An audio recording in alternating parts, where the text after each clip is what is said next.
Hello again, folks. Today is actually Sunday, but I'm going to try to pre-record this for tomorrow's class, which is Monday. The subject for Monday's class is section 4.2 as per the calendar. And this is just the agenda sort of to remind myself, but also to give you some perspective as well. Right? Basically, I'm going to give you a diagram as an overview, discuss some vocabulary, and then remind you of some stuff from arithmetic, standard notation, expanded notation of the number. Then we'll get into the actual meat of this section, which is the Babylonian system and the Mayan system. For today, the packet that will be available for you looks something like this, right? I just thought this was interesting. It's upside down. It's even more interesting upside down. I threw this in here just because it is another system, but you're not actually responsible for this. The things that are here are the references that you would need specifically for the Babylonian system and the Mayan system. You could use the extra space on the vocabulary diagram I had last time. I threw an extra one here for myself. Then there's a diagram that's sort of a review. If you had me for section 113 last semester, this was a topic that had come up, conversion factors. So I thought maybe it would be relevant now. I haven't seen the homework yet. I don't think it's the kind of things explicitly that will be asked of you, but to understand this older material might help. So I'm going to go through that very quickly. And then there are some examples that I stole from the textbook once again to sort of walk you through. Okay? All right, so do try to print that in the correct orientation, all right, when you get the chance. Okay? And I'll put that aside here. I'll do that for myself. All right. Now, something of a review from the material from last time. We drew you a diagram. I think I had done this, but it warrants repeating.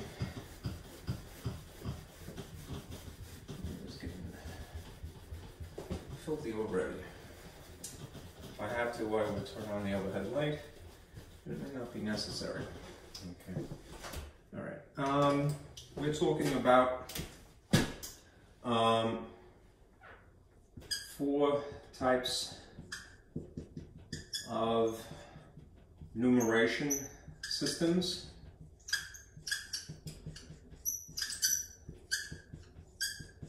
A fancier way of saying number systems, if you will. And the type that we had talked about, the royally, from last time were the additive type.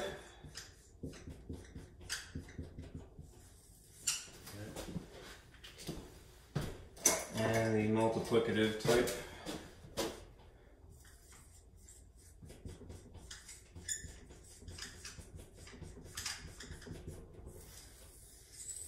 It's a little faint.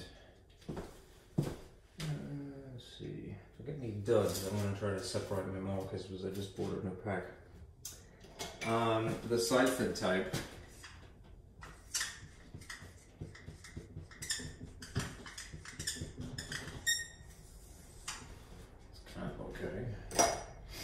And then there's the type that we're going to go into today, which is the place values type.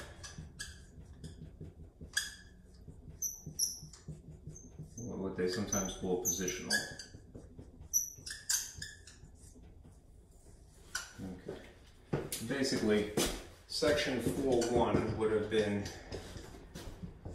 these 3 types of numeration systems, and this is actually what will be section 4.2. Right. Again, just to sort of reinforce the material from last time, of the additive type, there were 2 basically Egyptian hieroglyphs.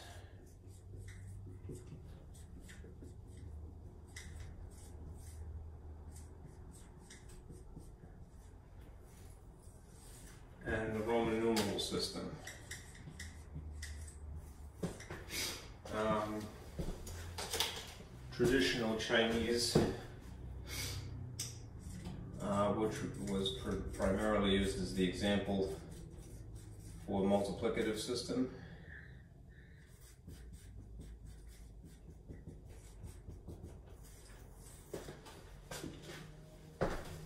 And Ionic Greek was the example mainly for the ciphered system.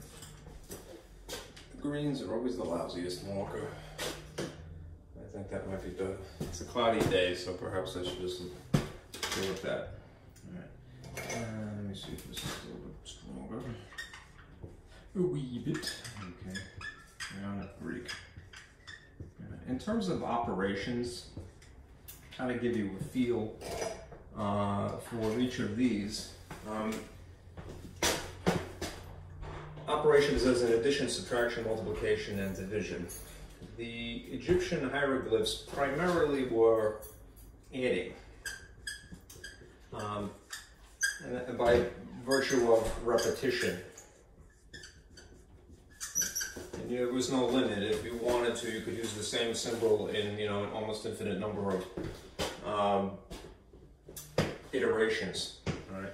So let's say, for example, you had the hieroglyph that I think is funny is the astonished person hieroglyph, and it represents what, it was 1 million, I believe it was, right?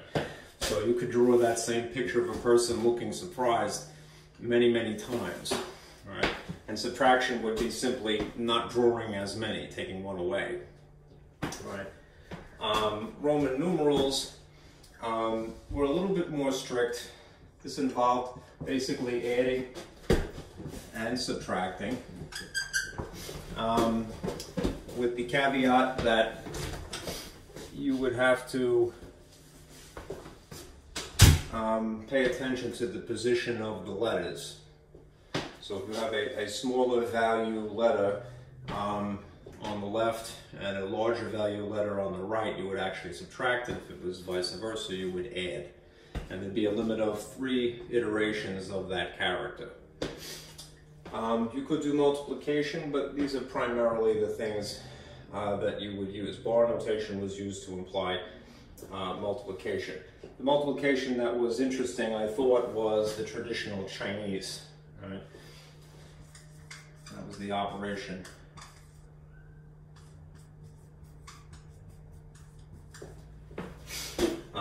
Example, an Ionic Greek was mostly adding 2. Okay. Anyhow, the systems that we will see for place value, that was incidentally my sister that just came home. This is our hallway. The systems that are relevant to section 4.2 are the Babylonian system,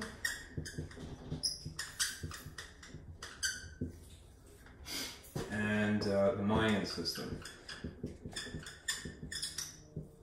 Actually, the system that we are all familiar with, that we take for granted, the Hindu Arabic system, is also an example of a place value system, and probably arguably the best one. It's the system that the world uses. Okay, let's see.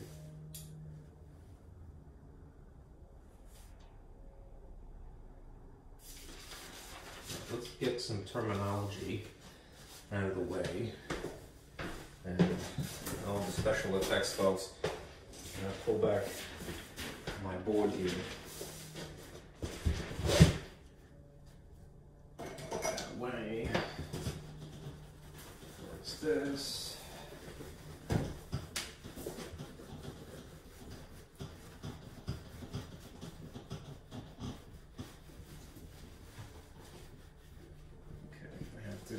Spritz this a little bit, that might be a good idea. This is rubbing alcohol, which was no easy task to find in Corona World 2020. Okay.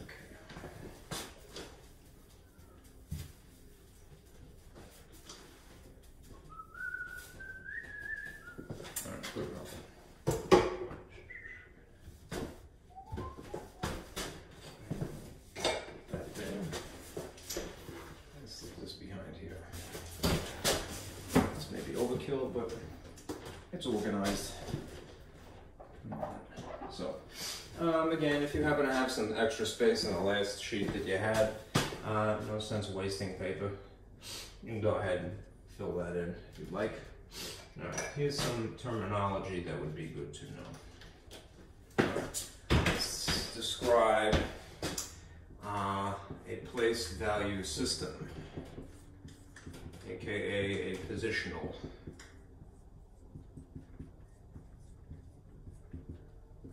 system.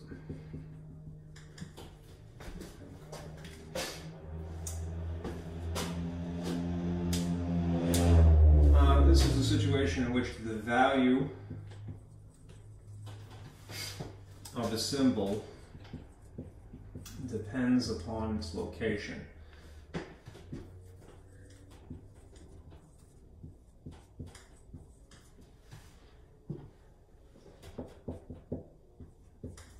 Its position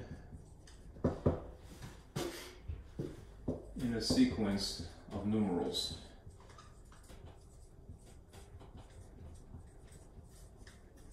Okay, so just for example, if we took the number 20, a 2 and a 0, and we were analyzing this, we know that the 2 in this specific place, this location, this position, right, represents 2 10s, right? Whereas if we had the 2 sitting a little bit further over to the left, the 2 in this case would be 2 hundreds, right? Versus, you know, a 2 just sitting up in the front, 2 1s. Right? Just moving that digit gives it a different value.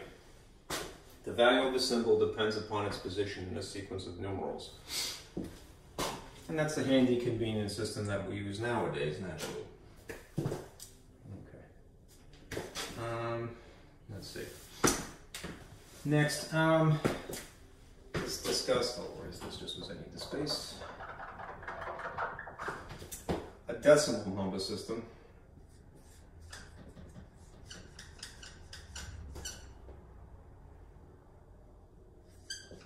Simultaneously what we have is a system based upon 10.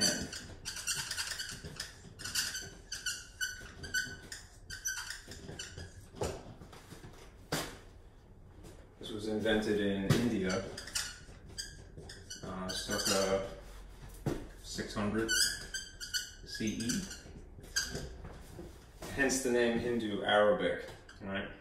It originated in India, and since the Arabs had traded with India, they were introduced to it first, and then they gave it to, I don't know if they gave it, but the Europeans basically caught on, and that's where we are, you know, Western civilization, derived from Europeans and elsewhere. But the Europeans basically were not until the 1400s, basically, before they were using this system. Okay. Now, as far as a base is concerned, it's fine to say that a system is based upon something, and in our case, a decimal system, which is also place value. Our system is these two things simultaneously. A base is just a number, basically.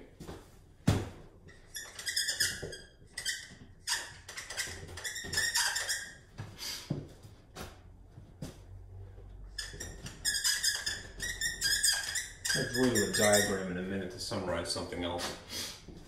A number that serves as a foundational point of logic.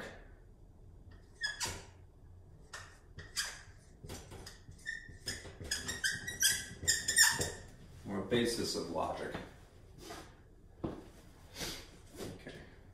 This little piece of terminology, just to get out of the way. I find this also funny too, because I have a taste and sense of humor. Sexagesimal. It sounds very naughty, I suppose you might say. See, you never knew math was so interesting, right? Sexagesimal. Fun to say. to spice up math, right? A sexagesimal system, which we'll get into later, Babylonian specifically is an example of a sesagesimal system versus a decimal system. It's based upon 60.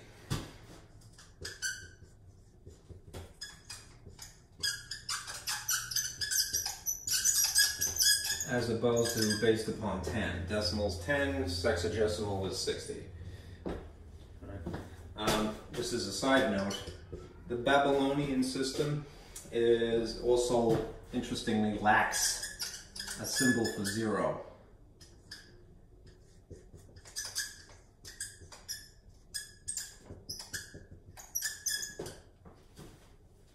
So one could argue that it's not a true place value system for that technicality, but so be it. Sexagesimal. All right. Enough of that. Let me move on here. Take this out.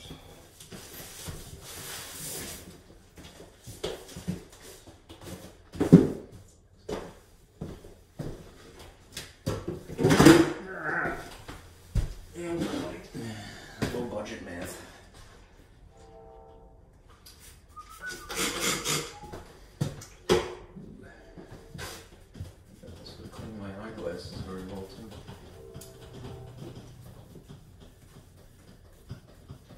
The advantage of having a full-size board in an actual classroom, of course, is that you don't have to do this as often. But this is the next best thing, I guess.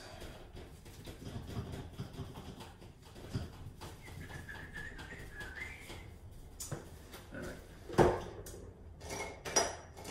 Let's see. All right. Here's some requirements.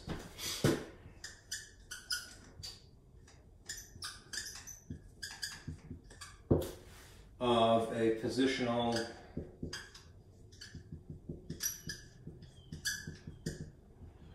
system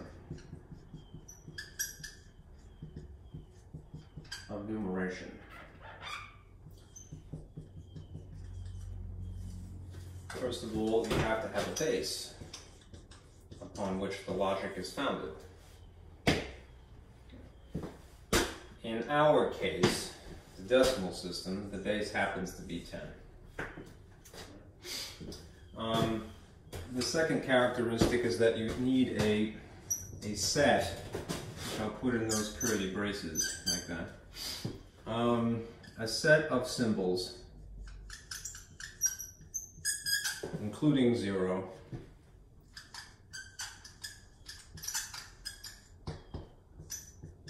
something for 0, and the counting numbers, or what are referred to as the natural numbers.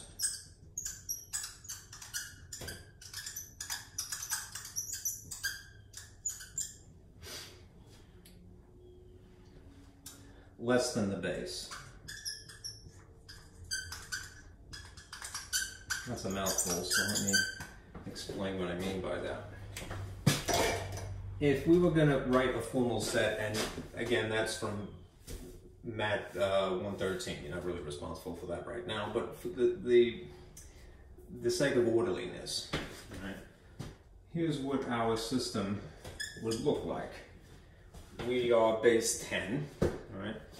And we're going to have a set of characters, symbols, that includes 0, and then all the natural counting numbers. They're natural because there's something that you can count with your fingers or your toes, all right? Up to the base, that is, they're just slightly less than the base. So what's less than 10? 1, 2, 3, 4, 5, 6, 7, 8, and 9, right? And from these characters, we could create any other number, as long as we just expand upon our places, right? The beauty of our system is that we really have a nice finite number of characters, right? What was wrong with the, I don't say wrong, but What was complicated, or maybe less advantageous than the Hindu-Arabic system, would be the Ionic Greek system. Why? Because you'd have to memorize a lot of unique characters, right, to express a quantity. Right? We only have these 10. We only need these 10, right, in order to produce an infinite number of numbers. Right? So there's an advantage to that. Again, they're called counting numbers or natural numbers, plural, right? Because they're intuitive to us. They're natural, right? 1 is a natural number because even the symbol for a 1 is intuitively like your finger, you know? All right.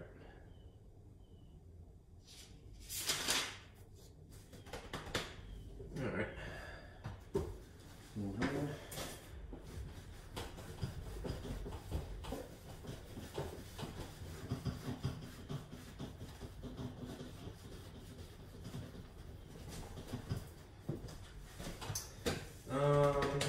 As promised, let me just remind you of something.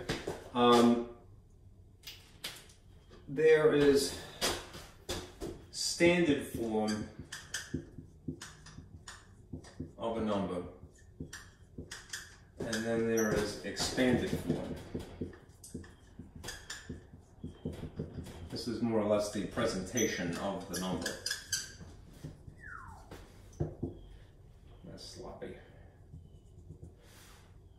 Okay. Standard form is more or less the normal way in which you see something written. So if you had a number like that, I'm not being too creative here, 1,234, just these digits in sequence, 1 in the thousands place, 2 in the hundreds, 3 in the tens, 4 in the ones. If it is a convenience for you, you could write this in expanded form. Right? When we get into translating between the Hindu-Arabic system and the Babylonian system, and then later the Mayan system, to have something written in expanded form will be to our advantage. So that's the only reason why I'm bringing this up. Right. Let's say that you expanded this in the sort of regular, mundane, junior high way of doing it, middle school. The place value and the digit would be written in a group. So say something like this. A group is something that is written in parentheses. And since we have 4 digits, that's 4 places.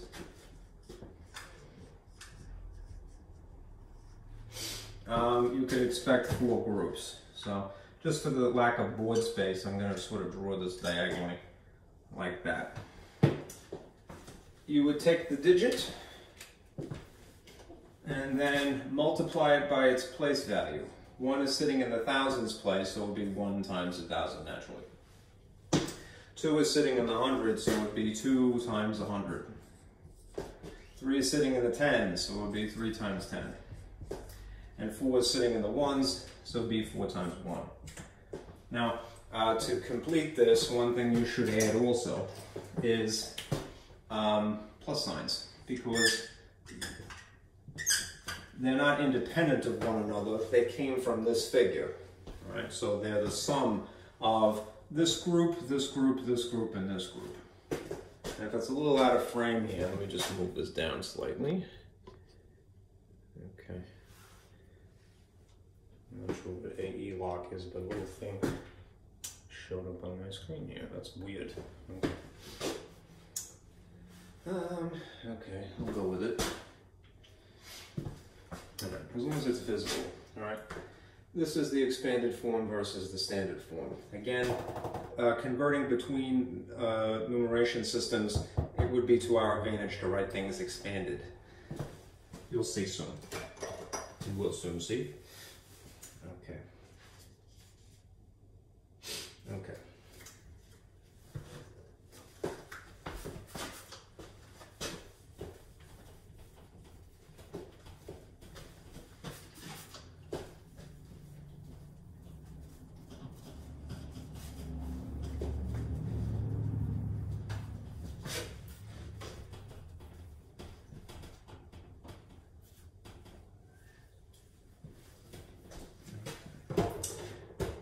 Here again is another overview.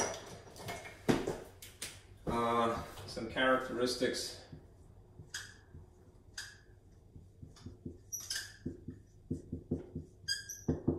of the Babylonian system, which you might call a, taking a little artistic license here, pseudo place value system.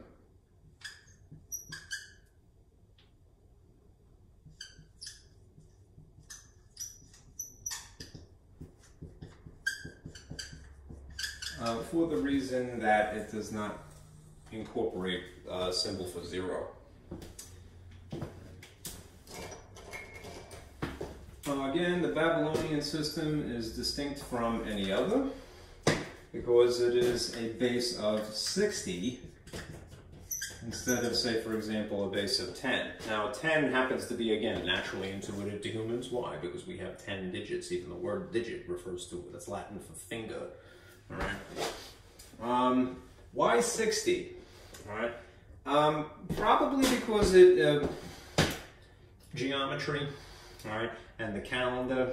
All right. Have you never noticed that in a circle there are 360 degrees, and in the calendar there are 365 days in a quarter, which is a more precise incarnation of a calendar. All right. If you go back far enough in time, the calendar was not as precise. The Mayans, for example, had a 360-day calendar. The number 60 works rather easily with things like that, figures like that, like 360, to break it into fractions. Okay. Some other characteristics, right? Base 60, again, to be humorous, low class humor. Sexagesimal. That's the word. Right. To refer to this system of base 60.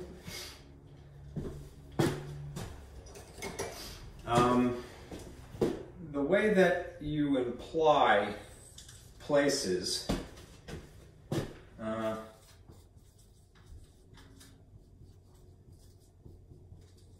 by gaps in the writing, an obvious gap in the drawing of characters.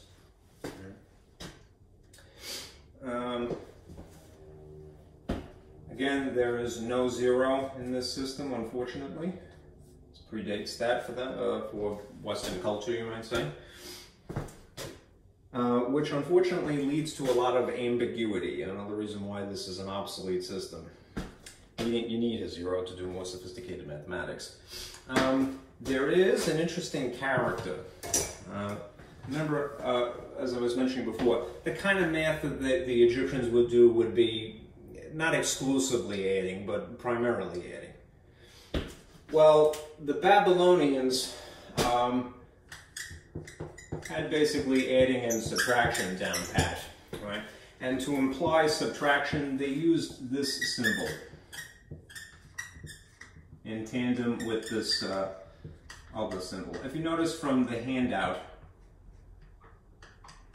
some funny character wedges. The Babylonian system is very limited. There are two symbols, this wedge and this boomerang, right? Why? Because of the writing implements that they had. It was just, you know, clay tablet and a sharpened stick, right? So if you're going to make marks into a clay tablet, you could leave an impression with a sharpened end of the stick, basically a reed, right? And it would make either one of these symbols, the symbol for 1, the symbol for 10, right? So if you wanted to imply subtraction, you will see this, right? This sort of curve like that, wedge shape, and then the symbol that they have for 1 immediately underneath it. Think of this as basically being minus, okay?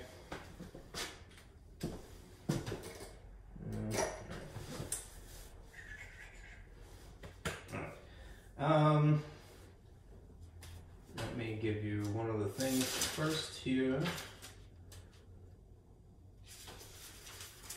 All right. Since it's a base 60 system, all right, here's what that will look like.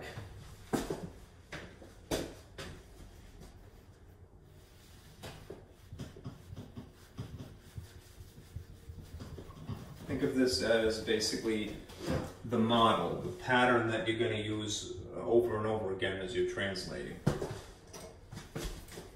Oh, that writes nice.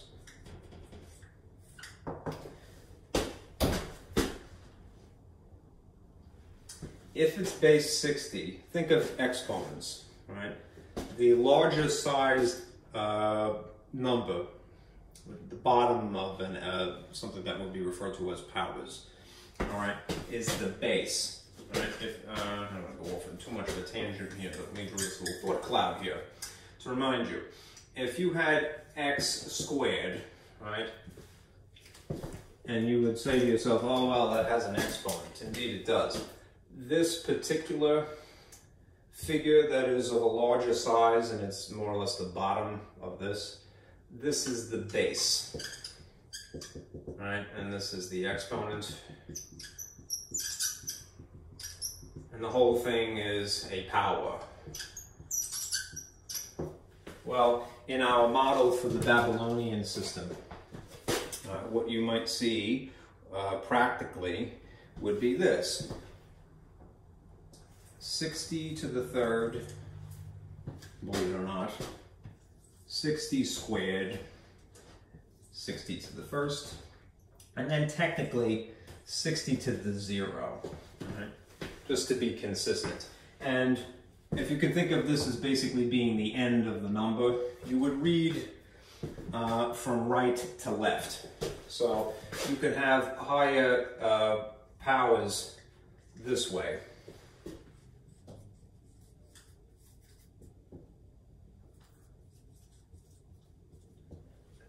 Higher powers of 60, but the kind of problems you're going to get are probably limited to just really no bigger than this. 60 cubed, all right, is a rather large figure, all right. Now, again, to use this for the sake of translating, what you might do is, first of all, notice the gap, all right. This is a place. There's a gap here. This is a different place. There's a gap here, and so forth, and so on. What you're going to do is, when you're reading Babylonian symbols, right, figure out what the sum is of the characters that are given. And there's only two characters, right? Boomerang and wedge shape. Figure out what those sums are based upon how many there are, how many symbols, all right? And then, depending upon, you know, how wide they are, all right? You'll see in a moment, all right? You're going to multiply by 60 squared, by 60 to the first, 60 to the 0. Virtually, with the exception of 0 to the 0, all right? This is always going to be what number if the exponent is 0? 1, right? The only reason that I'm bothering to put the number 60 to the exponent of 0, the 0th power, is because I want you to see that it is truly a base system consistently, right? Not just that we threw in a 1 here, right? It comes from 60 to the 0, right? In reality, it's going to be 1 times whatever this sum is. This is going to be 1 times something. This is going to be 60 times something. This is going to be 3,600 times something. And then there's this figure, which is huge. It's 216,000 times something. Okay? So have that as a reference. All right. Let's get a little faint. So put that back. Let's do an example finally. Oh, that says AE lock.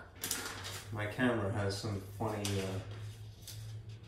sign on it. I hope it doesn't mean it's going to explode or not record, because I would be very heartbroken. Very, very heartbroken. Okay. As with any characters that you're not used to writing, this takes some getting used to. Right? That's kind of redundant, but you may feel awkward while you are drawing Babylonian characters, because you are using a pencil or a pen or something which is for something more arguably elegant than just a wedge shape. Do not be deterred. I thought about trying to recreate the implements of our ancestors, which is not going to be too complicated, but I haven't done that yet. Right? One would have to technically find a reed, right? Or at least get a stick and purposely cut it into a point that makes wedges. Anyhow, we'll make do. Right? Here's our first example of translating. Sloppy.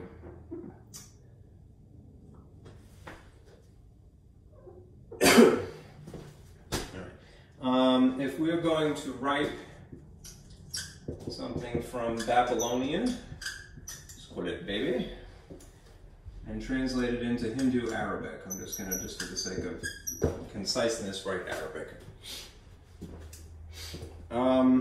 Starting with this sequence, and I'll put this in different colors. Boomerang, boomerang, boomerang. And I really should not call it that, because that's not technically what it's called. It's just a wedge shape. To my knowledge, there is no specific name for it, short of whatever it is in Babylonian, and good luck figuring that out. Gozer the Gozerian knows.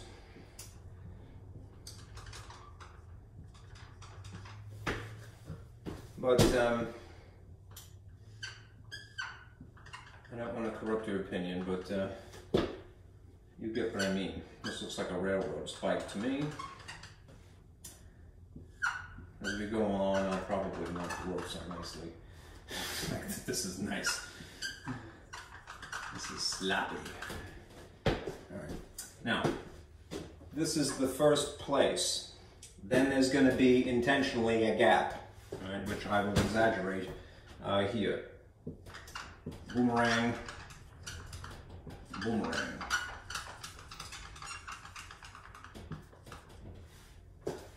Railroad spike. Okay. Now, again, if you're going to use the model, pay attention to the number of places.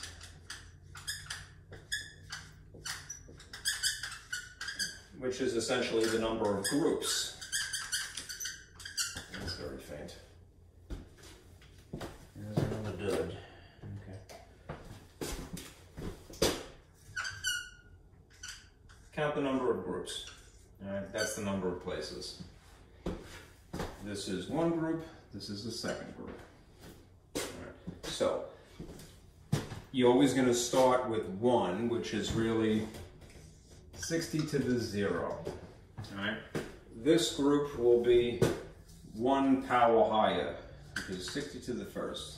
All right.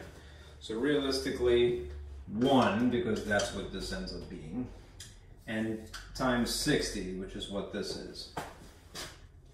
Very, very faint. Okay. That's much better.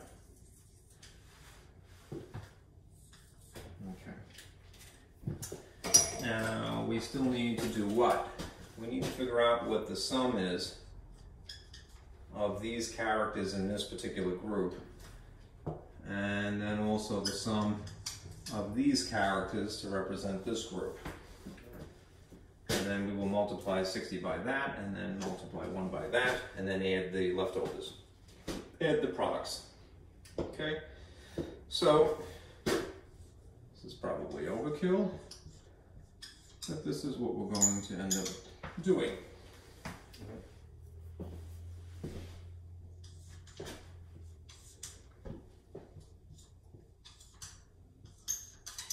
Using brackets just to distinguish it from that group. Okay. Now, again, if you take your table, and again, you pay attention to the fact that there are very limited choices here.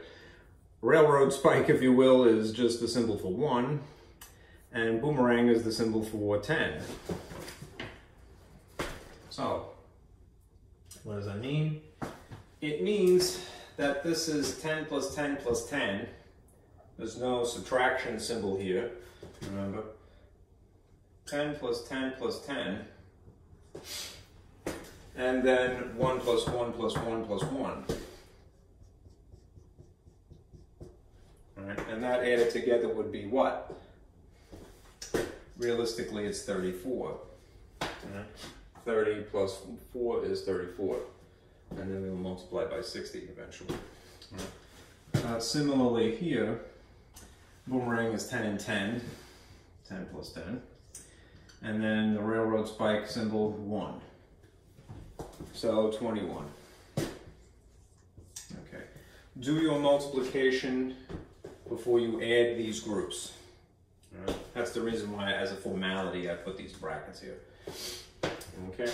34 times 60 is 2040. That's in the frame, good.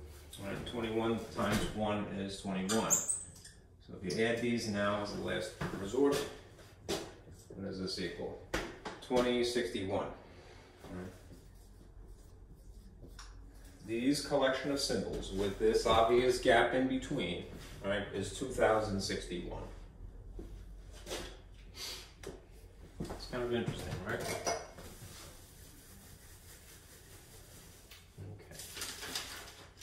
Let's do another.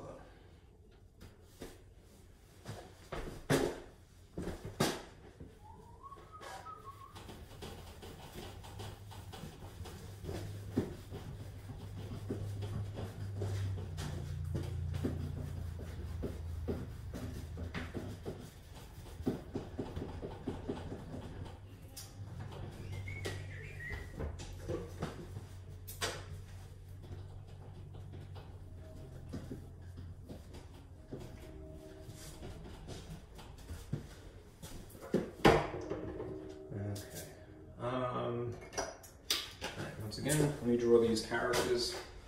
This will be our second example of writing something that is Babylonian into Hindu Arabic. All right, if you have this sequence, right, spike, spike. Again, we indicate places by leaving an obvious gap between groups. And then a boomerang.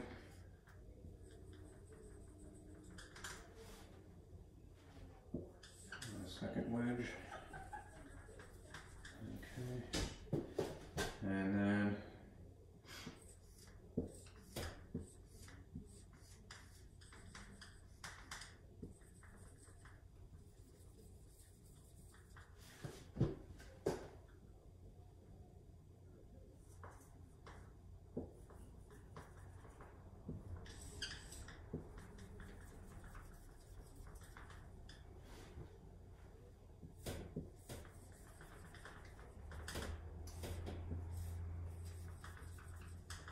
a little crooked, right? Sorry about that. Okay. There's a gap here, there's a gap here. I really should have exaggerated that a little bit better, I think. Sorry. Let's just remind ourselves. All right. Groups. How many? 1, 2, 3. Right, because of the gap here and the gap here. That means if we're going to borrow powers of 60 from the model, the base that we use here, this is technically, again, 60 to the 0, 60 to the first, 60 to the second in this case. You'll have 3 groups as opposed to the last problem only had 2. Another interesting feature is that there's the subtraction symbol in this one. Now, let me just sort of rig this up. Right? We need to figure out what the sum is. And the sum is here. And what the sum is here.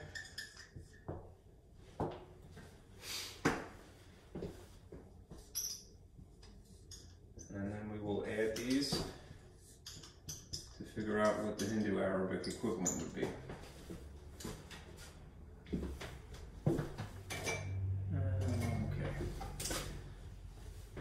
Again, very limited choices. We only have a symbol for 1 and 1, therefore this is a sum of 2. But it would be realistically 2 times 3600. This is a sum of 10, boomerang, and 1, which is 11. So it's 11 times 60.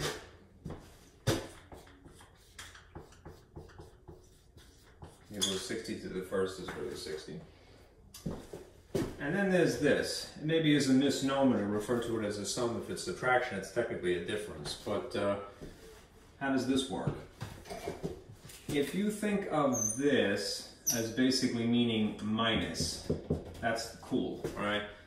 This is really 2 boomerangs is 20, 2 railroad spikes is 2. This is really the amount of the difference of 20 minus 2. Which is what figure? 18, right? Okay, so realistically, this is 18 times 1, because again, 60 to the 0 is always going to be 1. Right. Do the brute force multiplication, all right, and then add dead last. I don't know why this mark is so uncooperative here. 2 times 3600 is 7200. That's really nice. 11 times 6 is 66 with an extra 0 is 660. 18 times 1 is just 18. Okay. Doing this the old-fashioned way. 8, 7, 8, 7. So this sequence of characters, of wedges of Babylonian, are equal to 7,878. Which sounds like somebody's address, right? 78, 78. At least in my mind. Okay. Now, as I mentioned, I wanted to just sort of review conversion factors. Again, I don't really think you're going to get a question that you explicitly have to do this, but it might help to have the frame of reference. So I'm just going to refer to this. This is sort of a model that I use myself if I have to convert between some given amount, given measurement, and then convert to some other unit. Right? Given unit, times a conversion factor, which is often written as a fraction, and then it will spit out the unit you want, right, via cross cancellation. Here's an example. This is going to be helpful, hopefully, when you're going the other way, right? Converting from Hindu Arabic to Babylonian. So I'll just go over this briefly.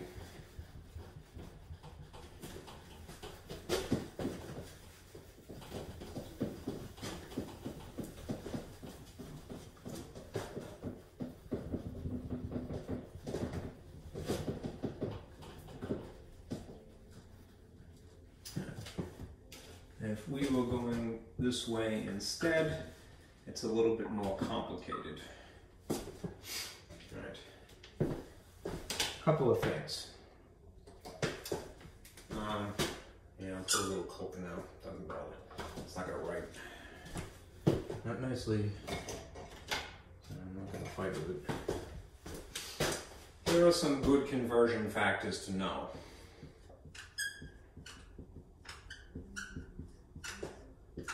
The conversion factors are often, well, in the practical sense, are written in the style of a fraction. That is, there is an obvious top and an obvious bottom, a numerator and a denominator.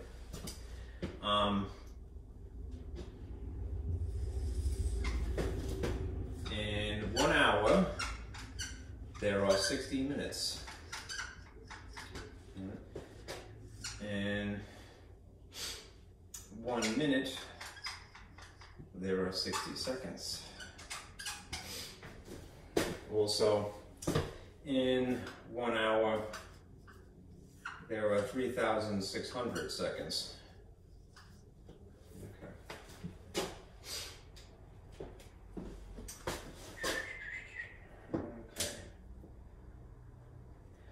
When you are familiar with conversion systems, conversion factors, right? One thing that's empowering is the realization that you don't have to keep them in the orientation that you see them, meaning the 1 minute on doesn't have to be on top. You could flip this over so that you have something like this instead, if it is a convenience for you. 60 seconds are in 1 minute. Right? It's totally cool to have something rearranged upside down. Right? If it helps the purpose of cross-canceling.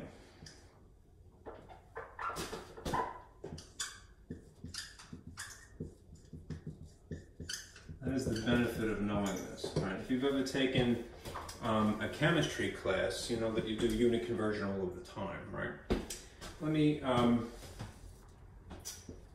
draw my little model as I have it on the handout. Right? Whatever is given to you, and it may not happen in one step, if you figure out what the appropriate conversion factor is, and the conversion factor again is often something written in the style of a fraction, if it is oriented correctly, right, and you could switch it at will, top and bottom, there'll be a cross-cancellation effect. Right? And what will happen is that that will leave you basically with what you want. So hypothetically,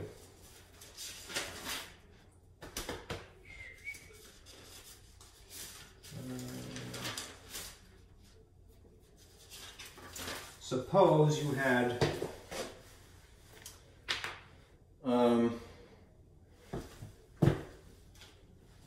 been given, as an example,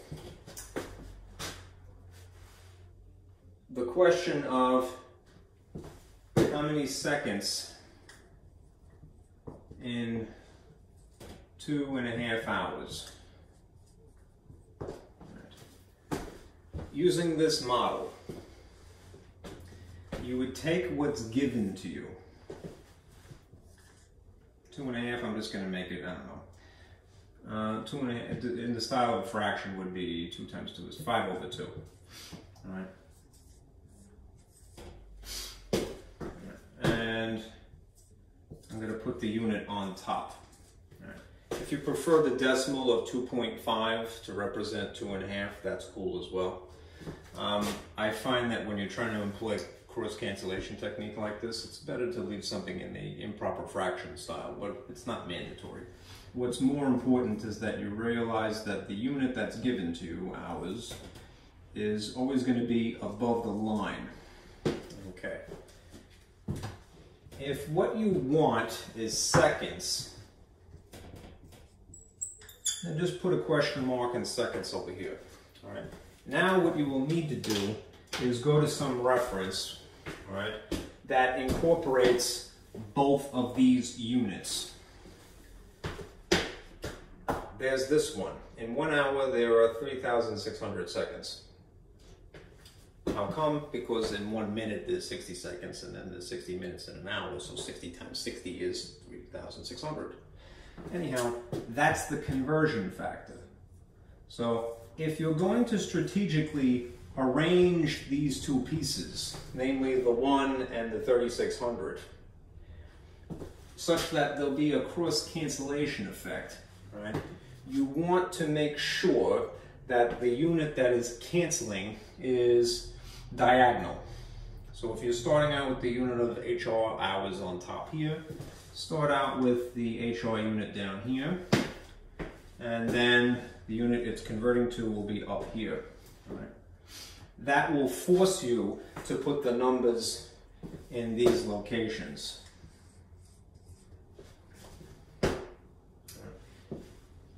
1. okay?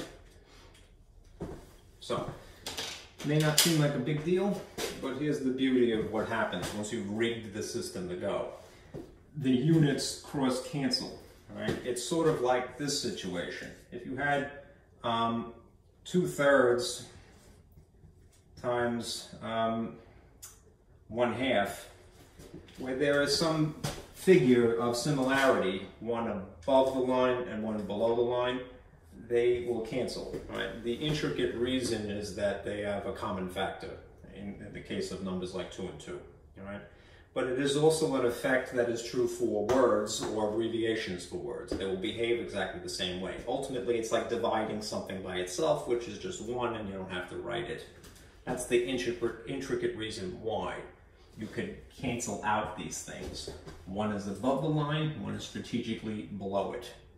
All right? That leaves you with just the numbers left over. You could do brute force 5 times 3600, figure out what it is, 2 times 1 and get 2, and then divide by 2 as an afterthought, but it might be more strategic to do some simplifying up front. So for example, 2 and 3600, because it's an even, are both made of the factor 2. So that's a 1 here. That leaves you as 1s as denominators. Half of 3600 is 1800. That means that leftover 5 times 1800 is how many seconds are actually in 2.5 minutes. So quick, 0, 0, 40, 9,000, apparently. 9,000 seconds exist in 2.5 hours. 36 and 36 is 7,200, and then an extra half would be 18. So 72 and 18, double checking. Yep, 9,000. Okay, so cool. All right. Again, you're not responsible for this, and I hope I'm not seeming like I'm wasting your time. I just want you to be aware you will have to convert between units at some point. So it's good to have some kind of at least even a sketchy frame of reference is better than none. All right, let's do some examples.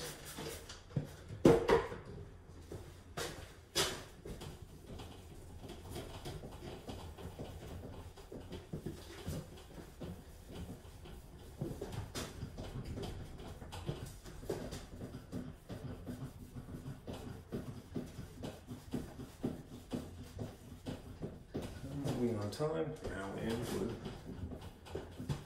Okay.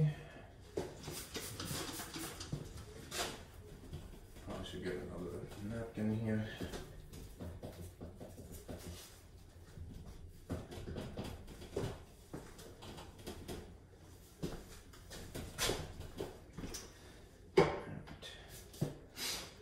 All right. Let's see. Let me give you some ground rules, all right, for this process. If you are tasked with, this will be example 3 officially, if you're going to basically write something that was Hindu Arabic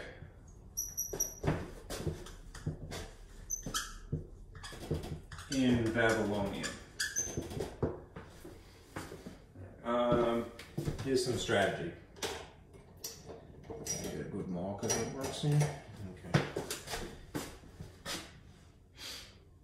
Do this. 1. Compare what is given, right, to place value.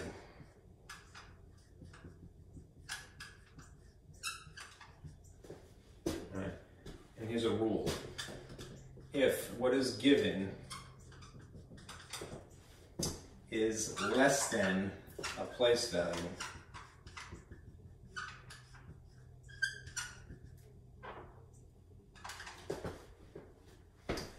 divide by the next lowest value. See what I mean in a minute. The operative term there is divide. You're going to divide. This will right. Okay. The second thing is, geez, that doesn't work at all. Is that a dud? That's a dud. That's a really bad dud. Okay. 2, that's better. Okay. Divide. Do the actual division. All right. The thing that you're looking for as a result of dividing, and this is incidentally the kind of division that you're doing, it's long division. It's not wrong to use your calculator, especially as a reference, but realistically, when you're going through this process, do the long division by hand, because when you use a calculator, it's going to give you a decimal equivalent. It's not going to give you remainders, which is like, you know, the earliest form of division that maybe you were taught in like first grade. You know, you put R and then you put whatever the leftover is. You want that. That's long division. You need that aesthetic, basically, to make progress. You're going to compare the remainder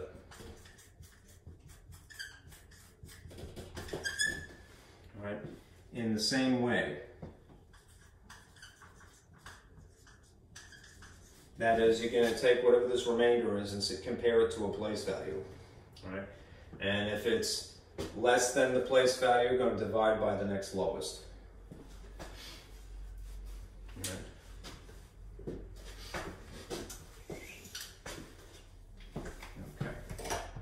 As you're going through this, the quotients, which remember, the quotients are the answers to a division problem that we usually write on top. This is a dud too. Man, bad markers. Just to remind you, there's a little cloud here of thought. This is the dividend. This is the divisor. And this is the quotient, which will have a remainder, you know, or something. Right? The whole quotient, the number that is sitting here, right? Not the remainder portion per se, but the whole number that's sitting in the front. All right. These are going to be your grouped sums.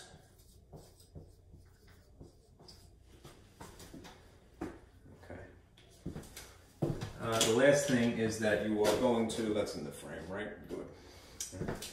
The last thing is that you are going to translate into Babylonian, you know, wedges. All right. And if it's a convenience, subtract.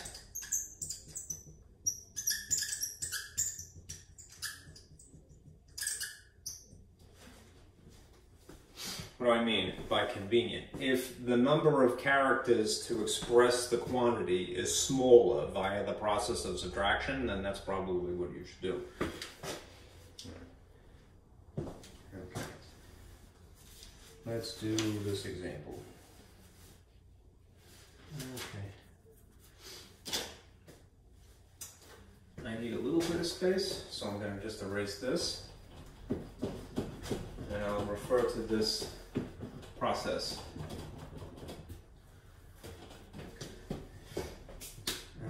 Let's see. All right. We are going to write the Hindu-Arabic number 2519 in Babylonian. How many people can say that they did that today?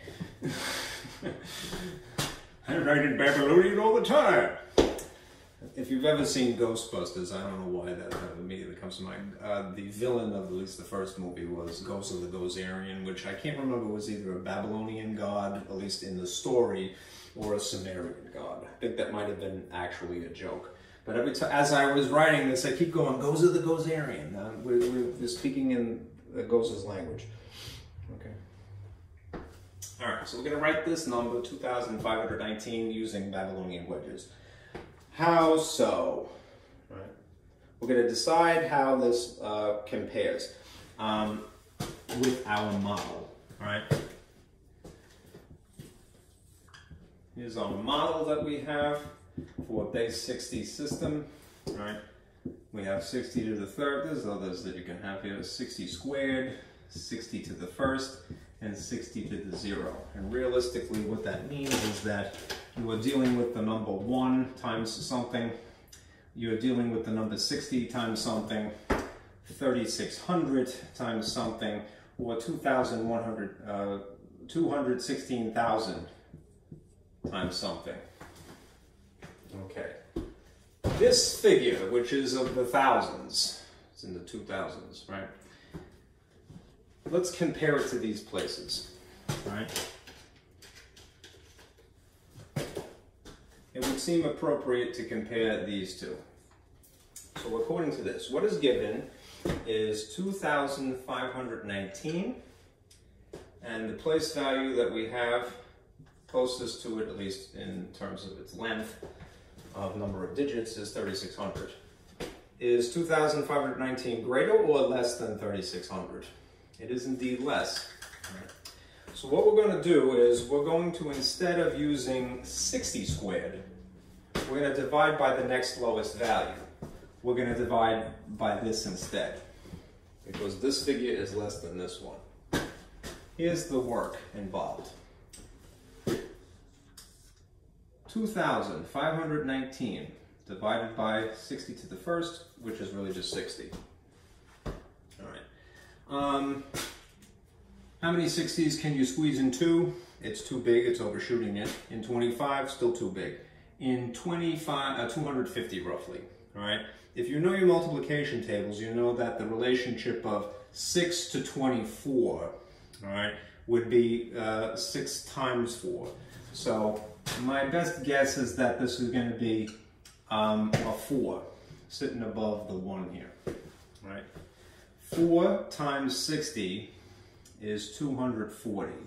And here's what I mean by long division. You're going to actually do the division the old-fashioned way. You really need to, okay? And not too complicated, right? So you could use a calculator to verify, right? Especially if you're a little sketchy about multiplication tables, but we're getting through it.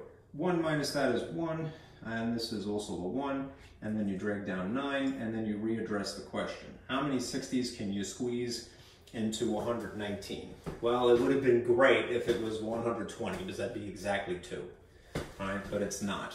So the answer is just 1, which is 60 itself, and there's going to be a huge difference between these, right? Namely, there's going to be 9 here, and then 11 minus 6 is going to be 59. Okay. So this is 41 remainder 59. Okay. Remember what I mentioned before. The whole quotient, the whole number that's up in front, that's going to be our sum. Right? I need the space, so unfortunately I'm going to have to erase something. Get rid of this. And I'll get rid of this.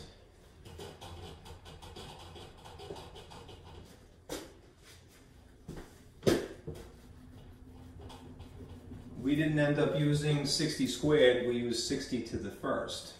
So our sum is going to be 41 for this reason, the whole quotient here, times 60 to the first. All right. We have one group of symbols that's going to be sitting in the front here. Not anything from the 60 squared category, nothing from the 60 to the third category. All right. To get the next one, we are going to incorporate this remainder now. All right. And we're basically going to do the same process. That's what's written in green here. I'm trying not to erase this.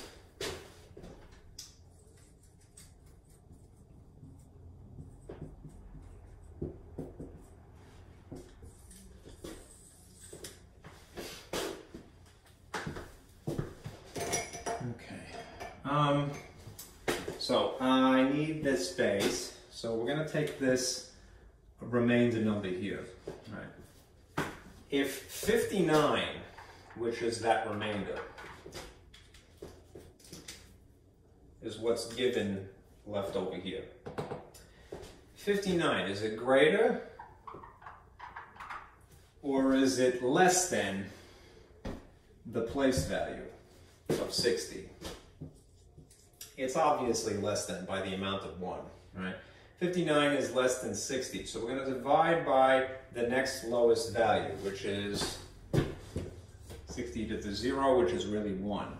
We're going to do another little division here, which is like kind of superfluous and unnecessary, but I think the repetition is good to explain it.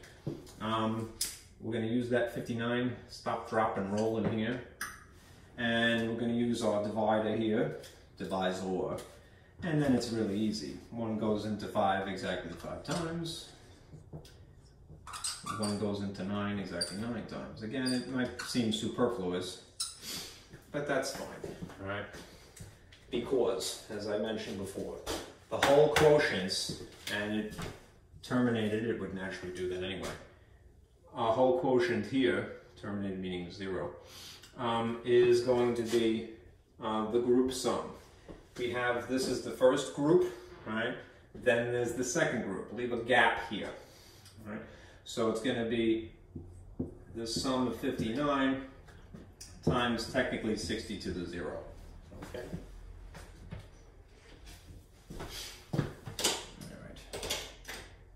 All right. I'm going to erase this. I'll probably have to end up writing it again, but I need the space.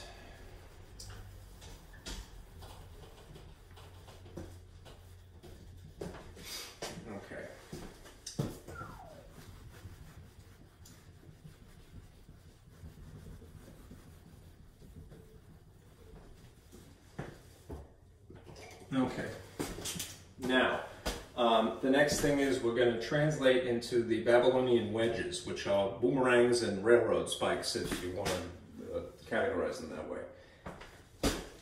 You only have basically 2 choices. You're either going to use this symbol, which represents 10, or you're going to use this symbol, which represents 1. And if necessary, right, use this group of symbols to imply subtraction, if it's a convenience to do so. Now, look at the figure that you have here. You have 41. I'm getting stuck on my own thing. 41. What comes to mind in terms of adding? All right. You might say it's 10 plus 10 plus 10 plus 10 plus 1. All right. Times 60. All right. Realistically. What are the symbols that you have for 10s? Again, you only have 2 choices. You got a boomerang or you got a railroad spike. Well, it would be boomerang, boomerang, boomerang, boomerang, railroad spike. And you might be wondering, what about 60? Because you're converting to Babylonian, you don't actually have to do the multiplication. I really just wrote this here because it's filling that gap. All right, it's filling that, that place. All right, we're just going to move on to this one now. This is 59, all right? In theory, all right, and I'll put this in blue just because it's similar to green. When we're trying to express this, you could do it as a sum in theory, right? But you don't have to. All right, and try to convince yourself to be more efficient if you can help it. All right, express the same quantity using less characters. All right, if I did it via a sum, all right, it would firstly be, 10 plus 10 plus 10 plus 10 plus 10 to account for 50. All right, and then it would be plus 1, plus 1, plus 1, plus 1, plus 1, plus 1, plus 1, we're losing count, 1, 2, 3, 4, 5, 6, 7, 8, 9, all right? And then in terms of the Babylonian systems, this would be times 1 because that's what this is. You would have 5 boomerangs and then a lot of railroad spikes. 1, 2, 3, 4, 5, 6, 7, 8, 9. Now I don't think that there's anything wrong with that, but perhaps one of our Babylonian ancestors will go, geez, you're not too creative. All right, they'd say, you're wasting clay. You know how people will tell you now that you're wasting paper? All right, well, they'd be like, you're wasting clay and time. All right, you're a lousy scribe. All right, so what you want to do is do something more efficient. All right, use less drawing, less character to express the same quantity. And how do you do that? Via subtraction. So I'll put this in red, right, underneath it.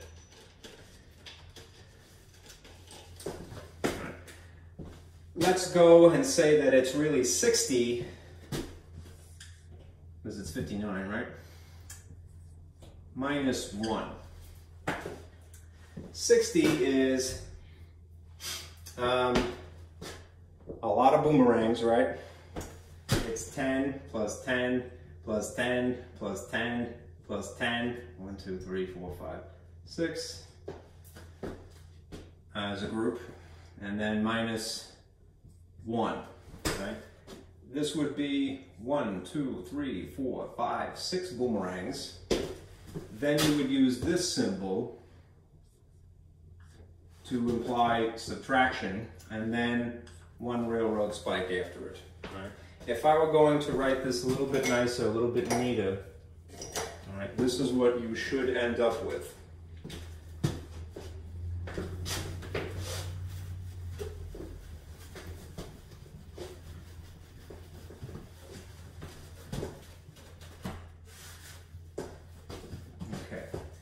The quantity was 2,519.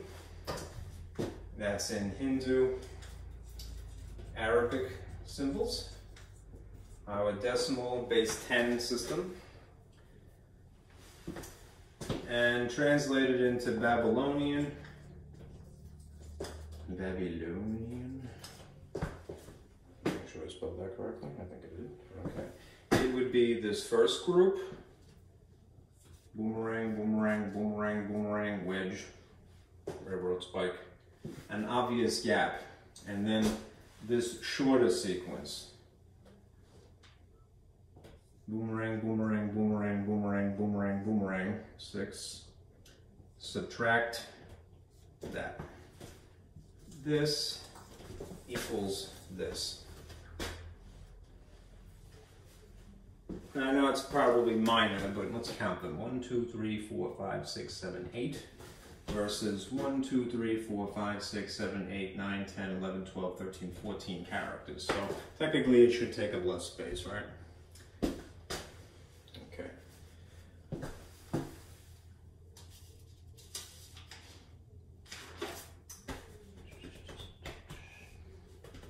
Let's do another one because these are kind of tricky, right? That one on time, that one 18 minutes. Okay. The Mayan system is actually pretty cool. It's intuitive, the symbols that they used. But let's do some more Babylonian.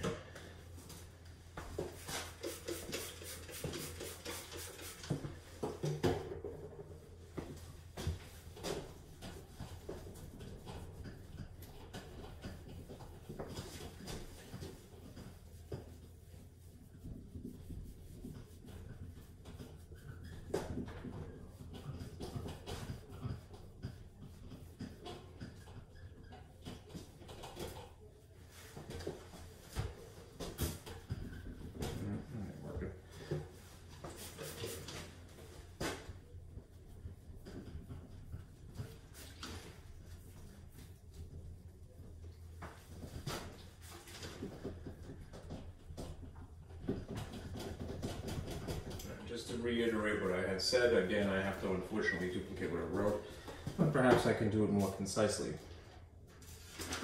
Okay. So as an overview, I'll put it here. It's not writing too nicely.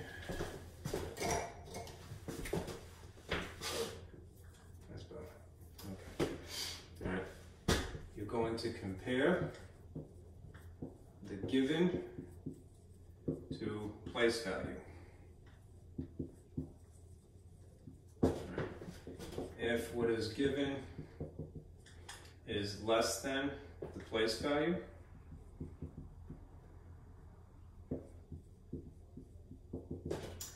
divide by next lowest place value.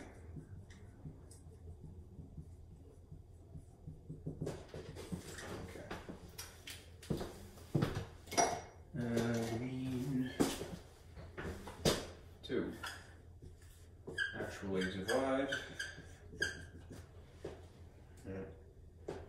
and compare the remainder in the same way.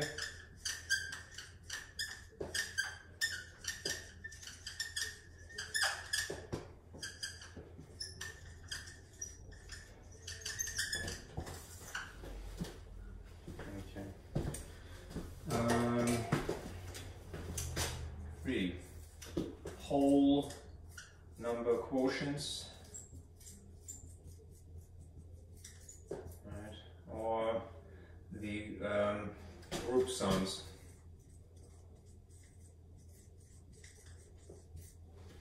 And lastly, you're going to translate into wedges.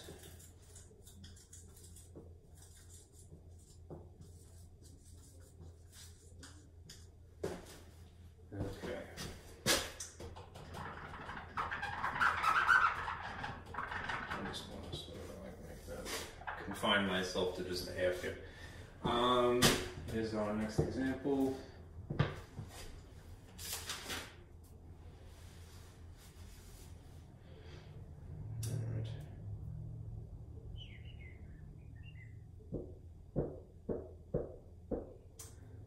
Let's do a weird one. All right. 7,223. All right. Written in Babylonian. Okay. Now, this is what's given. Oh, I should have a reference. Right. Here's our model. 60 to the third, 60 squared, 60 to the first, 60 to the 0, which is really just 1. This is 160, this is 3,600, and this is 216,000.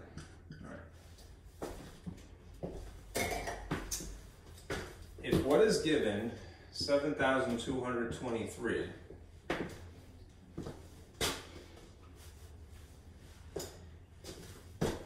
is less than the place value, right? Then you divide by the next lowest place value. Right? What you're going to see that's interesting about this case is just in just a moment.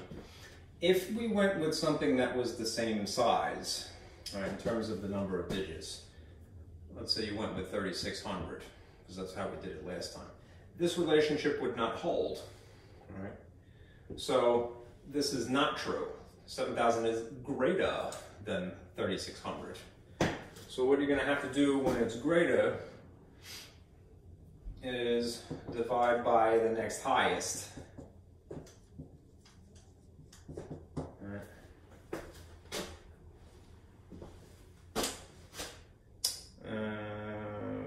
Shoot.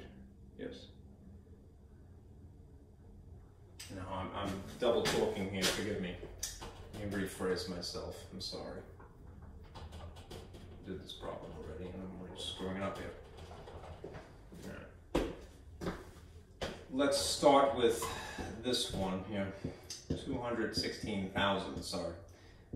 Is this relationship true? 7,223, is it in fact less than 216,000? It is, right? And therefore, because it is, we're going to divide by the next lowest place value, which is in fact that one. Okay. So, we're not going to use this, we're going to use this. Right? So, if you have 7,223 and you divide by 3,600, that's appropriate. All right. Let's see. Incidentally, the dividend is always the thing that's given. Right? What goes inside the box, all right, is not these numbers.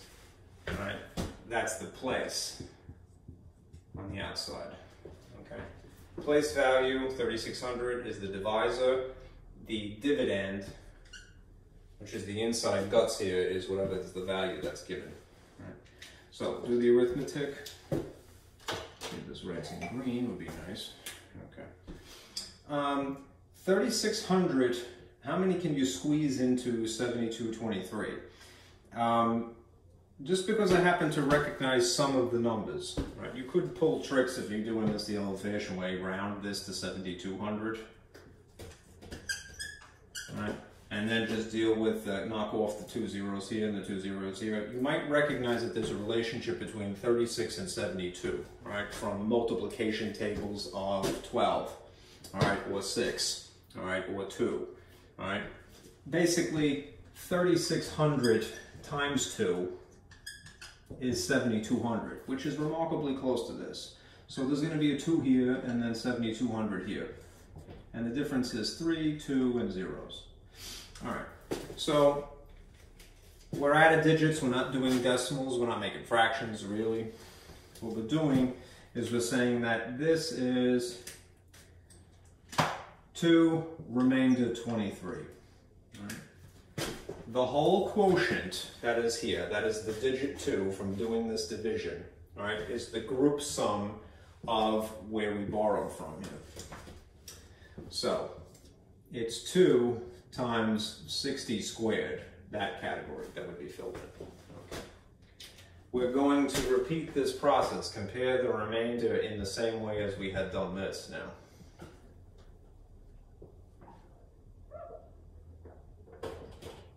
Okay, so what we have is now 23. Given 23, 23 would be less than 60, right? So we would divide by the next lowest place value, which is 1, all right? All right. So we're going to put 23 in here, and we're going to divide by 1, even though that seems silly because you know what the answer is going to be, but go through the motions, all right? 1 goes into this twice, which is 2. Difference is 0, drag down 3. 1 goes into 3 times, and you get it terminated. Okay.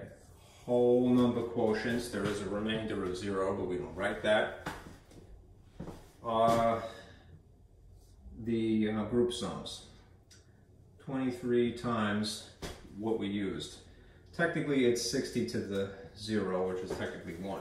Now, notice what happens just because of the uniqueness of this problem. There's no place using this category, all right? If we had used 23, all right, and compared it to 60, which we did, all right, it, according to this rule, forces us to use the next lowest place, which would be 1, all right? We didn't end up with something, all right, that would have been, that would have satiated this category. Right? It's just the way it works out. Now, if I draw this a little bit neater, and I will take the time to do that now,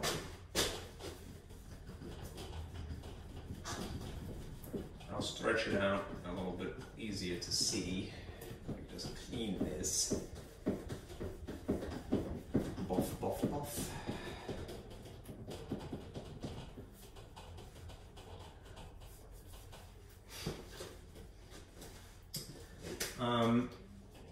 Look at what we have to work with here, these two things. I'm going to write them here. We have realistically 2 times 60 squared, then that other category, right? I'm just going to put a question mark here for right now. It's not necessary, really. It stinks to have such a short board. And then we have this category here, this group, 23 times 60 to the 0. Right? This would have been 60 to the first, right? But there's nothing there. Right? This is why Babylonian is problematic.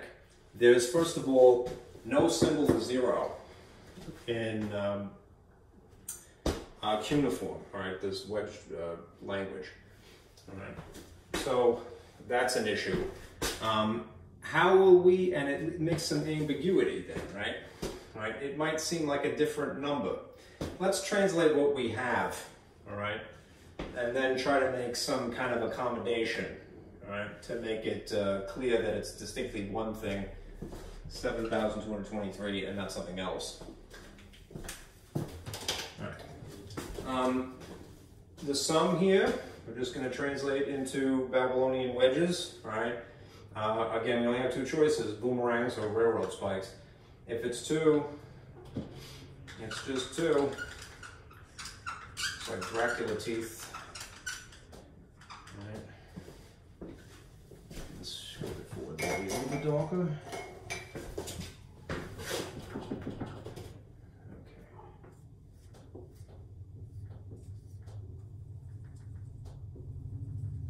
Okay, you don't have to translate it's accounted for. It's this category, all right?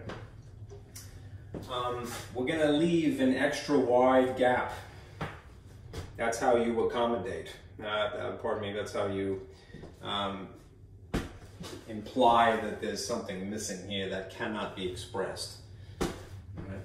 Then there's 23. That's 10 plus 10 plus 1 plus 1 plus 1. 23, so you would have a boomerang, and then a second boomerang, and then spikes here. And that's sufficient. Leave extra wide gap. Right. This presumably will make it less ambiguous.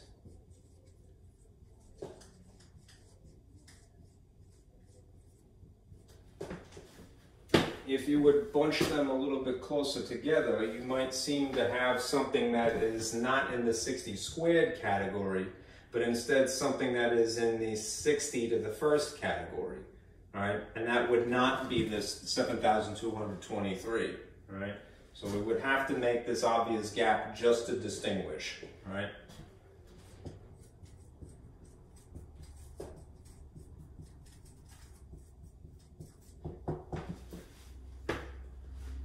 Okay.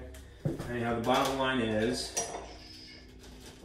7,223 is this sequence of wedges, right, with the extra wide gap. Okay.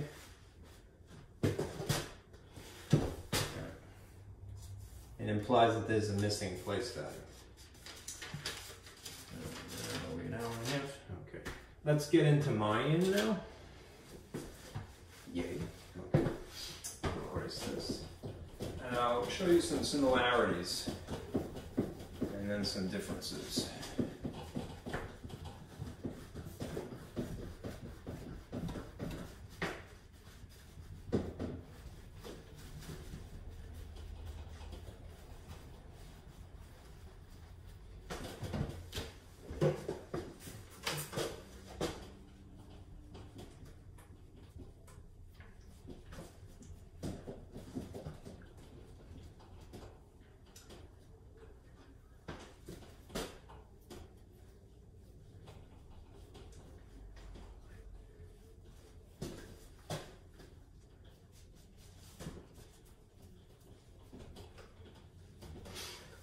Okay.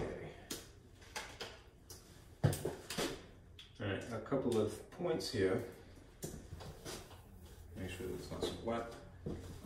The Mayan numeration system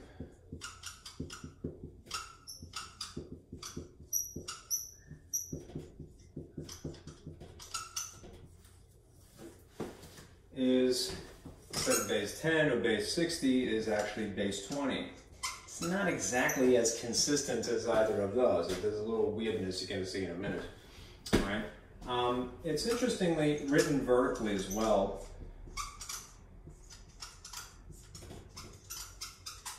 All right. This is referred to as a holy system because the numbers actually represent gods. Like for example, 3 is represented by the god of wind and rain, and 4 is the god of the sun. If you see a picture basically of the god of the sun, that's used to represent the number 4 in some instances at least. Numbers are sacred. And they are, all right? All right, thank you Mayans for noticing that. Okay. For the sake of their calendar, again, the Mayans, you're going to see they incorporate the number 18 a lot, actually. Their calendar, again, was 360 days. Dividing by 18 works out rather nicely, okay, when you make the fractions or what have you. Okay.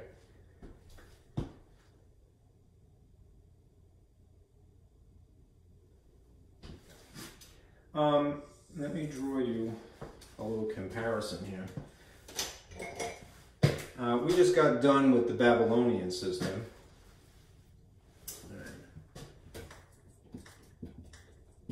And their places look like so, right? There's some times 60 to the third, and then a sum times 60 squared, and then a sum times 60 to the first, and then a sum basically times 1, because it's 60 to the 0, right? 60 to the 0 is 1. So we'll be operating with these numbers. 216,000 times something, 3,600 times something, 60 times something, or 1 times something. The Babylonian system, the Mayan system looks kind of similar to that, except that it's not really written horizontally. I'm going to start with writing it horizontally for the sake of comparison. But these are the places.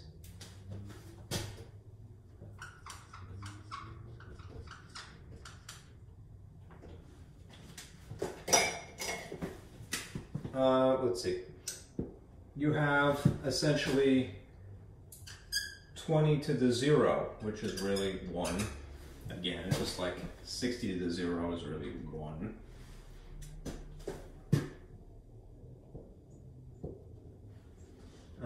Times some.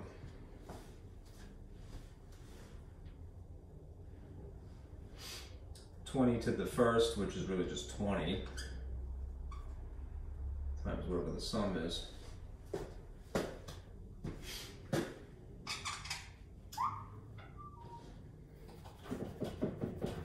I need the space. Then next. Then it's 20 to the first again, times 18. And then there's whatever you're multiplying by.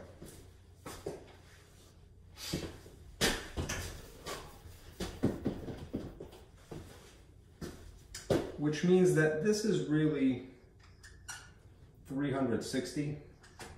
Hence, like the calendar, once again, the number of days was 360. Meanwhile, on planet Earth, right? It's just less precise, right? Unless the Earth were spinning at some other rate back then. Let's see. I shouldn't say spinning, revolving around the sun a little bit faster. Then next is 20 squared times 18. Alright, times, we're going to use whatever the sum is. This is going to be 7,200.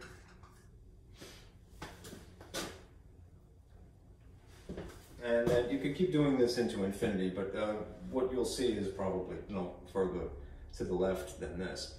Another place, 20 to the third times 18 times whatever your sum is. And this is 144,000.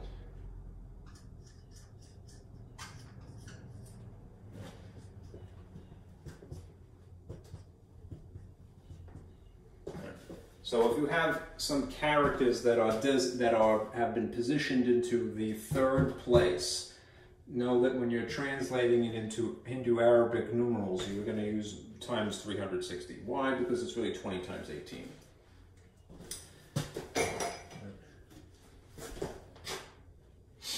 I'm just going to cheat here for a moment and verify that something is correct. Yes, good.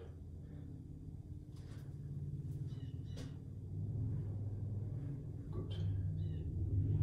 Always a little suspicious. Yeah, that's legit. Okay.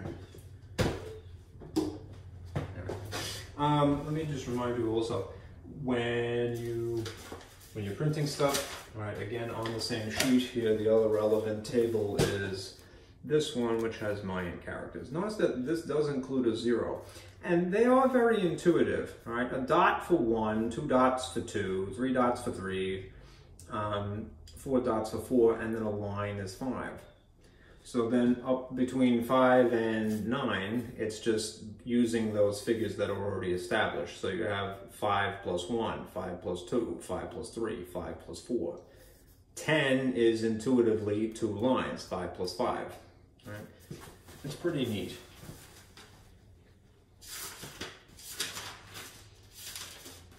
Okay, let's do a couple of examples, and we'll probably start with flowers.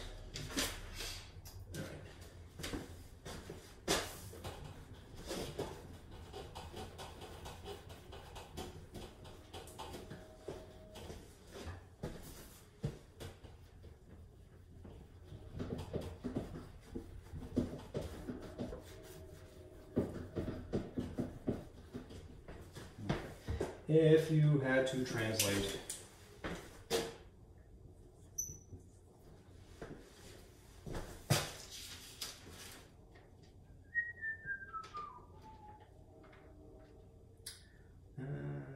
this is technically the 5th example. So,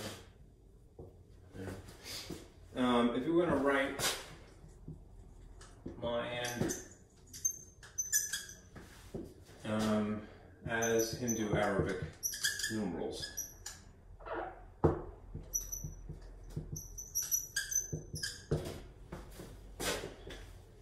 given this, I'll make this in blue just to be consistent.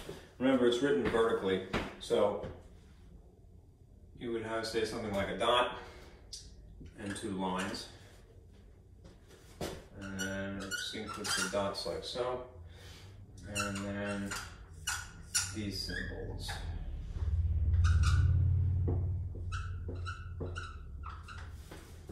That would be how Mayan actually looks, right? Short of using a picture of a god, right? You have these symbols.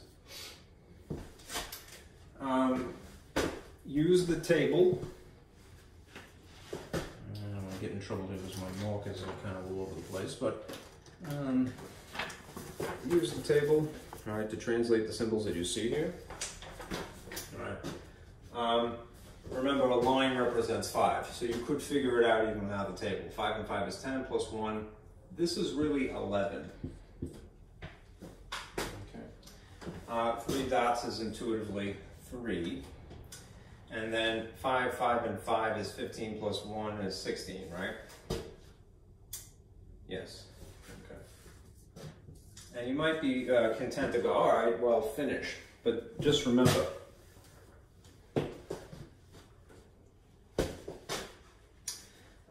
the very bottom, which is here, is the very furthest towards the right.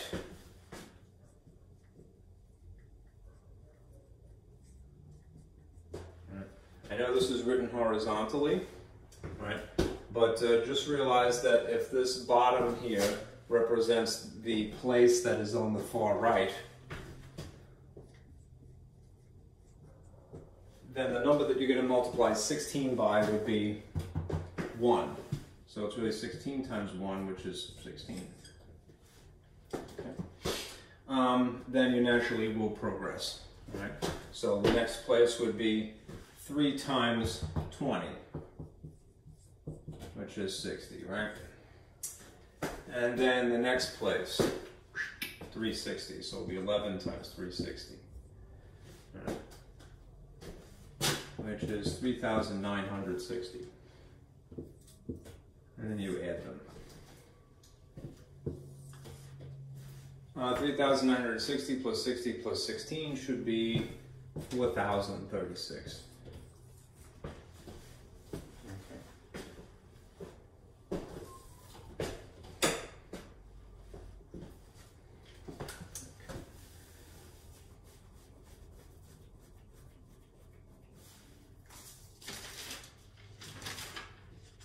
Let's do another.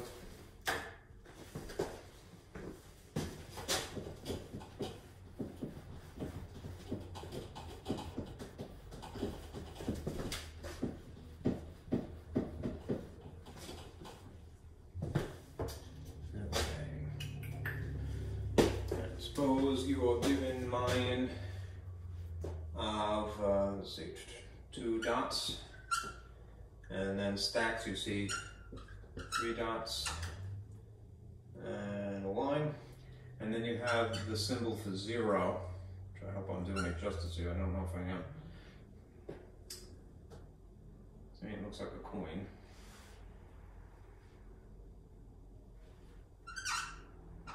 And then a sequence of 4 dots. Right. Start out by translating it, and at least it's intuitive, right? 2 dots is 2. 5 is a line, and then 3 is 8. This is the symbol for 0. And then a sequence of 4 dots is 4. Okay. The bottom is representative of the place on the far right.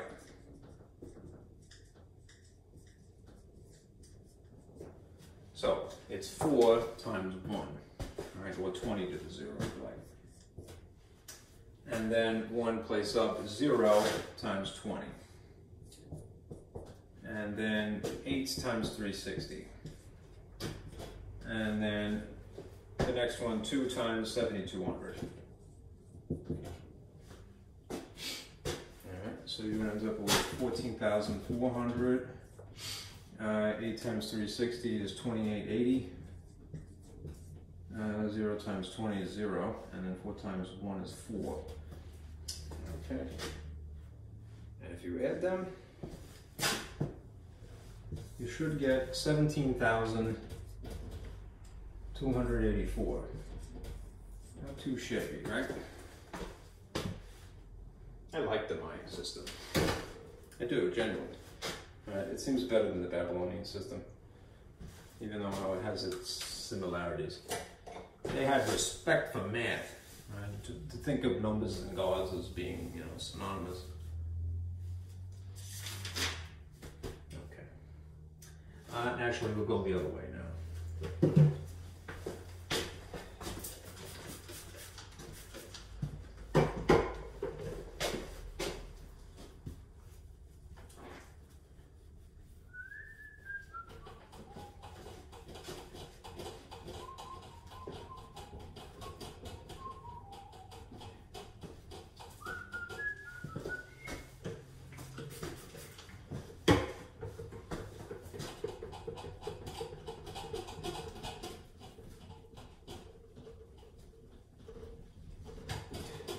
There's always one marker that's rather stubborn.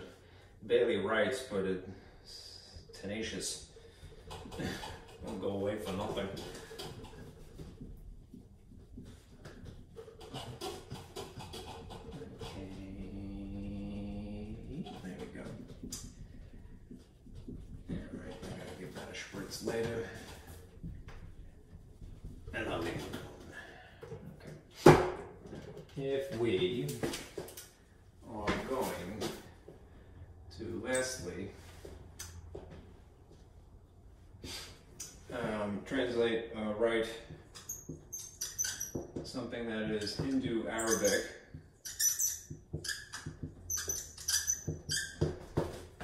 in Mayan.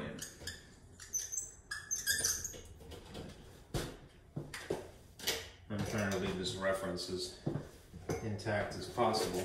Suppose we had the number 4025. Okay. Right. The process is going to be similar to what we had done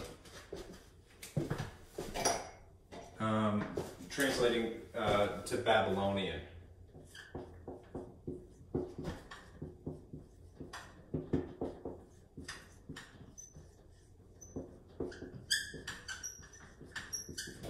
We basically are going to have to, I'm getting caught on my thinking. Compare, right, the given to the place value.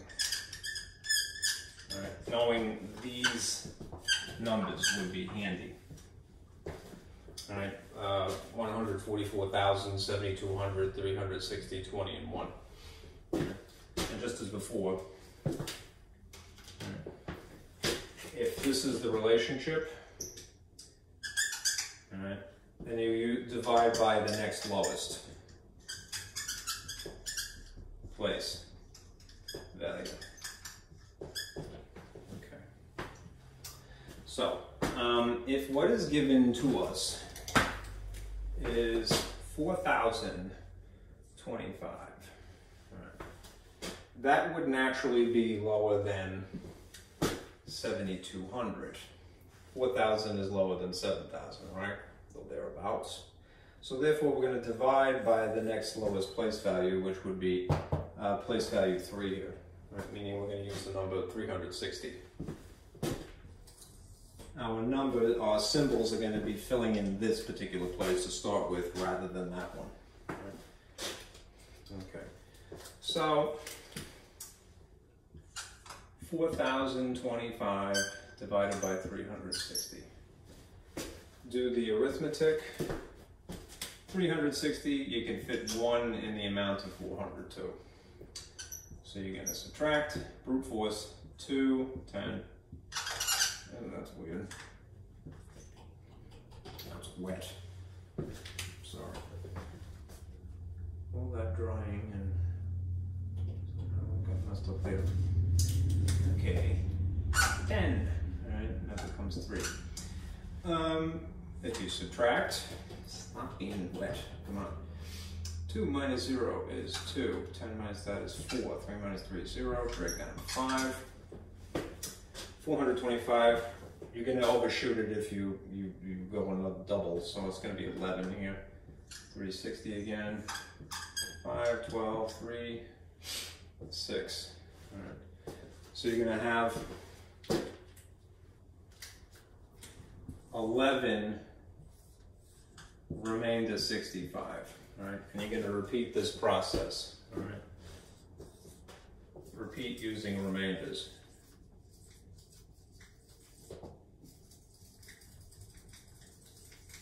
Okay. The remainder is 65. 65 is naturally less than the category we had just used, 360. All right, so we're going to use the next lowest one naturally anyhow, which would be this one. So we're going to use 65, the remainder we just got, divide by 20. 20 goes into 65 roughly 3 times, which is 60, and the difference is 5. So that's going to be one of our whole number sums here.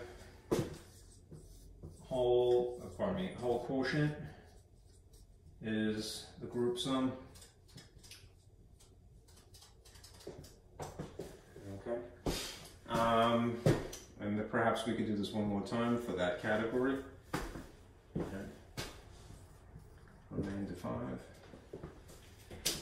If we are given 5, and 5 is less than the category we just used, not coincidentally 20, use divide by the next lowest, which would just be 1. So we have this, 5 divided by 1, again I know this is silly, but just to be consistent, 1 goes into this exactly 5 times, alright, terminates. Alright, so we're going to use this, this, and this. The 11, 3, and 5. I need the space, so I'm going to erase a little bit. Trying not to erase the blue.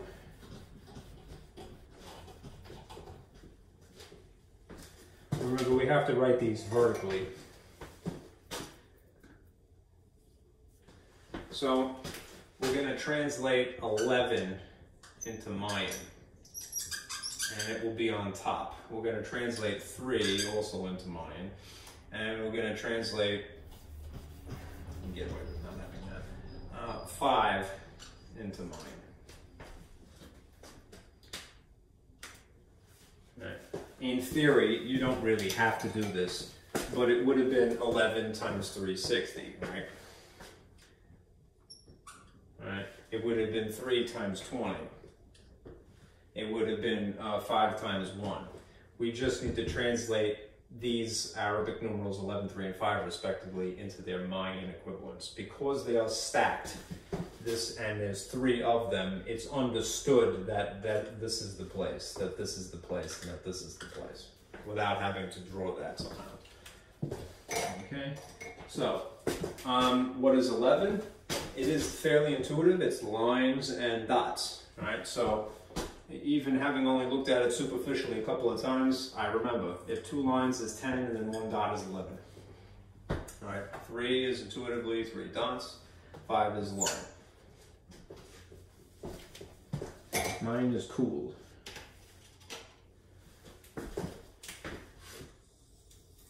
This is 4025 written in mine glyphs. I don't know if hieroglyph is the appropriate phrase or not for them. Okay, and that's it. Okay, this is again for Monday's class, which is section 4.2. So try between now and Wednesday, right, to do the section 4.2 homework in MyLab. Okay, just remember to try to print this, right, to have as a reference. All right, thank you guys. I'll see you on Wednesday.